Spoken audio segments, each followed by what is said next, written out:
సిద్ధం చేయాలని ప్రభుత్వం ఆలోచిస్తుంది.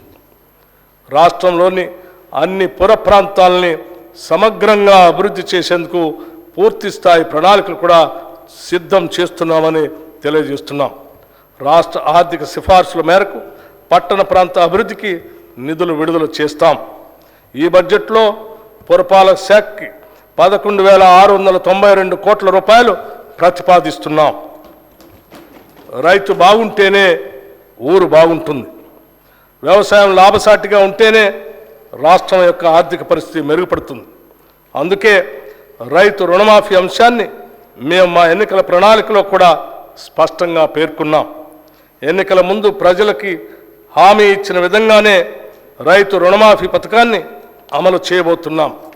2 లక్షల రూపాయల రుణమాఫీపై త్వరలోనే మా కార్యాచరణ ఉంటుంది. అందుకు విధి విధానాలని రూపొందిస్తున్నాం. ప్రతి పంటకు మద్దతు ధర ఇస్తాం. ఈ సందర్భంలో మేము రైతు బంధు పథకం గురించి ఒక విషయం ఈ గౌరవ సభ ముందు ఉంచదలుచుకున్నాం.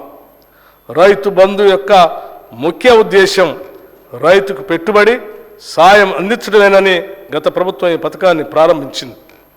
రైతుకు సాయం అందించడం అనేది ప్రశంసించదగిన విషయమే అయినా ఈ పథకం పేరుతో అసలు రైతుల కన్నా పెట్టుబడిదారులు మరియు అనర్హులే ఎక్కువ లాభం పొందారని చెప్పడానికి ఎంతో చింతిస్తున్నాం.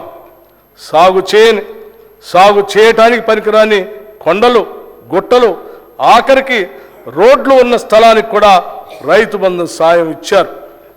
పెట్టుబడిదారులు, బడా రియల్ ఎస్టేట్ కంపెనీలు కొనిపెట్టుకున్న వేలాది ఎకరాలకు కూడా రైతు బంధు సాయం అందింది. ఇది అక్రమం. ఇచ్చిన జీవోకి విరుద్ధంగా పథకాన్ని వర్తింపచేయటం అనేది గత ప్రభుత్వానికే సాధ్యమైంది. జరిగిన ఈ అక్రమాల కారణంగా మేము రైతు బంధు నిబంధనలను పునఃసమీక్ష చేసి నిజమైన అర్హులకి రైతు భరోసా కింద ఎకరానికి 15,000 రూపాయలు అందించేందుకు కృతనిశ్చయంతో ఉన్నాం.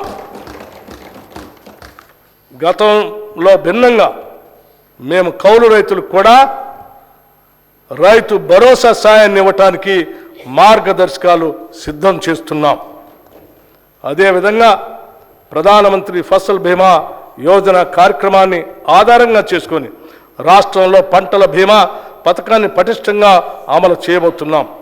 పశ్చిమ బెంగాల్లో అమలు జరుగుతున్న తీరును పరిశీలించిన అనంతరం దానికి సంబంధించి తుది నిర్ణయాన్ని తీసుకుంటామని ఈ సందర్భంగా మనవి చేస్తున్నాం. రైతు బీమా పథకాన్ని కౌలు రైతులకు కూడా అమలు చేసేందుకు చర్యలు తీసుకుంటున్నాం.